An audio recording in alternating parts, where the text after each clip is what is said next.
Como un padre siente ternura por sus hijos, siente el Señor ternura por nosotros sus fieles.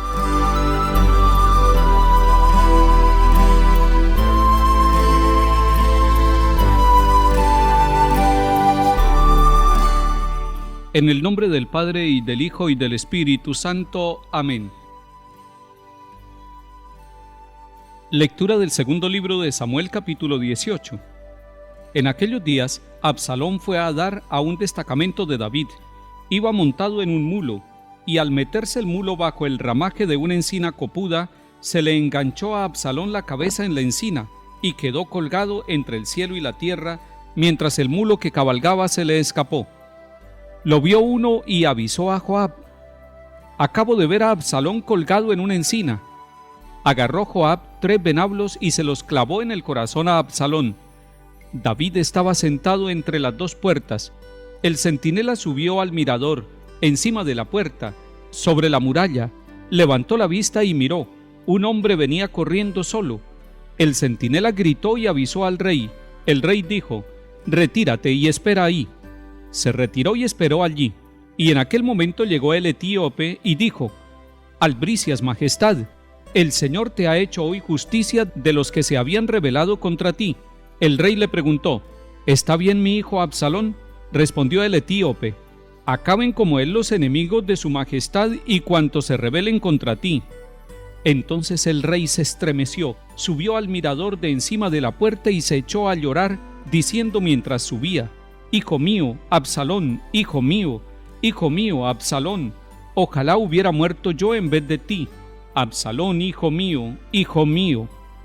A Joab le avisaron: «El rey está llorando y lamentándose por Absalón».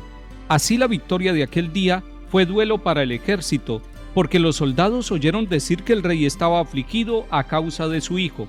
Y el ejército entró aquel día en la ciudad a escondidas, como se esconden los soldados abochornados cuando han huido del combate. Palabra de Dios, te alabamos, Señor.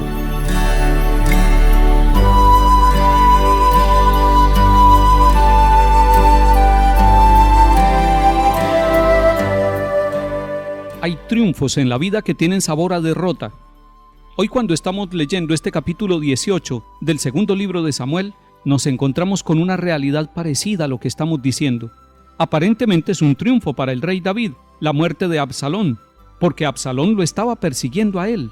Y recordemos que Absalón es hijo del rey David, pero por intereses políticos, por esas diferencias que llevan incluso a la muerte, a la persecución, a la enemistad, a la violencia, Absalón se había convertido en un perseguidor de su propio padre, el rey David. Cualquiera pudiera decir: la muerte de Absalón es un aire fresco en la conciencia de David, porque entonces él puede reinar sin esos enemigos, sin esos opositores. Sin embargo, no es así. El rey David está llorando, y está llorando sinceramente por su hijo. Está afligido. No es un día de triunfo, no es un día de victoria. Ha muerto alguien que lo perseguía, pero no era el final que el rey David esperaba con su hijo, y nunca lo ha esperado él con ninguno de sus perseguidores. Recordemos cómo él lloró la muerte de su perseguidor y enemigo, el rey Saúl. Es que el rey David tenía un alma y un corazón noble. Él no quería acabar con aquellos israelitas que se oponían a él. Quería respetarlos. Muchas veces tuvo la posibilidad de asesinar a sus enemigos, como cuando encontró al rey Saúl desprovisto de toda defensa, y sin embargo le respetó la vida.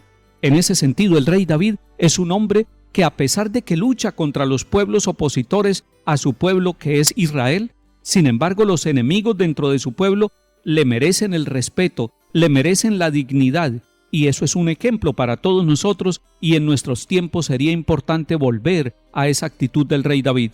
Y es que el rey David de veras está anticipando lo que será el Señor Jesús, el nuevo David, el que triunfa cuando está en la cruz, el que está en la cruz y está perdonando a sus enemigos, a aquellos que le están quitando la vida. Jesús es el verdadero maestro de la no violencia. Jesús es el verdadero maestro del amor a los enemigos, y eso nos lleva a pensar en aquella frase del Antiguo y del Nuevo Testamento donde se nos dice que Dios no quiere la muerte del pecador, sino que se convierta y viva. Dios no nos declara a nosotros sus enemigos a pesar de todos los errores y de todas las situaciones negativas que tengamos en nuestra vida. No busquemos la muerte de aquellos que piensan distinto. No busquemos acabar con aquellos que tienen otra forma de ver la vida. Tratemos de integrarlos en nuestra historia. Tratemos de integrarlos porque en el corazón de Dios están integrados a pesar de que nosotros no tengamos espacio para ellos.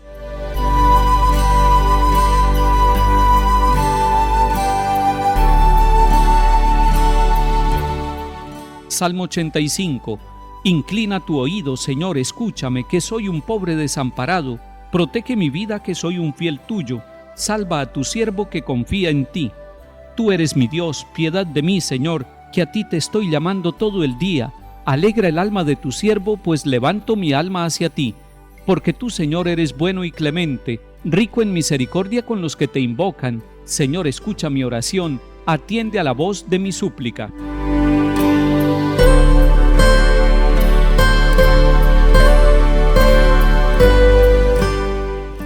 Lectura del Santo Evangelio según San Marcos, capítulo 5.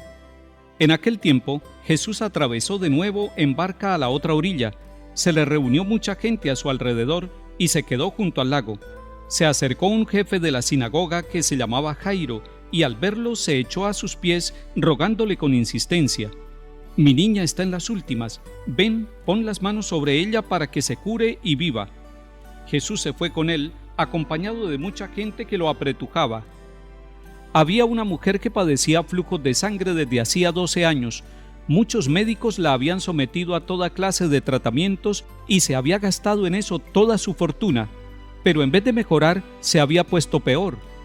Oyó hablar de Jesús y, acercándose por detrás entre la gente, le tocó el manto pensando que con solo tocarle el vestido curaría. Inmediatamente se secó la fuente de sus hemorragias y notó que su cuerpo estaba curado. Jesús, notando que había salido fuerza de él, se volvió enseguida en medio de la gente preguntando: «¿Quién me ha tocado el manto?». Los discípulos le contestaron: «¿Ves cómo te apretuja la gente y preguntas: ¿quién me ha tocado?». Él seguía mirando alrededor para ver quién había sido. La mujer se acercó asustada y temblorosa. Al comprender lo que había pasado, se le echó a los pies y le confesó todo. Él le dijo: «Hija, tu fe te ha curado. Vete en paz y con salud». Todavía estaba hablando cuando llegaron de casa del jefe de la sinagoga para decirle: «Tu hija se ha muerto. ¿Para qué molestar más al maestro?». Jesús alcanzó a oír lo que hablaban y le dijo al jefe de la sinagoga: «No temas, basta que tengas fe». No permitió que lo acompañara nadie más que Pedro, Santiago y Juan, el hermano de Santiago. Llegaron a casa del jefe de la sinagoga y encontró el alboroto de los que lloraban y se lamentaban a gritos. Entró y les dijo: «¿Qué estrépito y qué lloros son estos? La niña no está muerta, está dormida». Se reían de él, pero él los echó a todos fuera y con el padre y la madre de la niña y sus acompañantes entró donde estaba la niña, la cogió de la mano y le dijo: «Talita cumi», que significa: «Contigo hablo, niña, levántate». La niña se puso en pie inmediatamente y echó a andar. Tenía 12 años y se quedaron viendo visiones. Les insistió en que nadie se enterase y les dijo que dieran de comer a la niña. Palabra del Señor. Gloria a ti, Señor Jesús.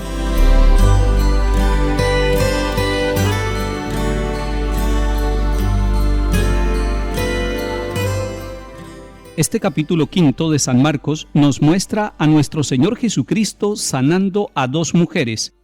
Una mujer que tenía 12 años de una enfermedad impura. Según el libro del Levítico capítulo 15, las mujeres que sufrían de hemorragia eran impuras, y ella tenía 12 años de impureza. Además sana también a una niña de 12 años que alcanzó a morir, hija de un jefe de la sinagoga. Estas dos mujeres representan al antiguo pueblo de Israel con sus 12 tribus, pero representan también la iglesia con los 12 apóstoles, a toda la humanidad que quiere ser sanada, que quiere encontrarse con Jesús, que quiere superar todos los obstáculos para tener un encuentro de vida abundante con Jesucristo el Señor. Cuando nos digan que nosotros somos muy impuros y que no podemos acercarnos al Señor Jesús, recordemos que Él vino precisamente a curar nuestras impurezas, a curarnos del pecado, a darnos la libertad. Cuando nos digan que ya la vida ha terminado, que ya hemos muerto, sin embargo busquemos al Señor Jesús como Jairo, que va con él y lo acompaña hasta su casa, y como premio de la presencia de Jesús en su hogar, viene la vida para su hija. Muchos se ríen de Jesús y se pueden reír de nosotros, pero recordemos como iglesia que todo es posible para Dios. Que el Señor nos bendiga y acompañe en el nombre del Padre, y del Hijo, y del Espíritu Santo. Amén.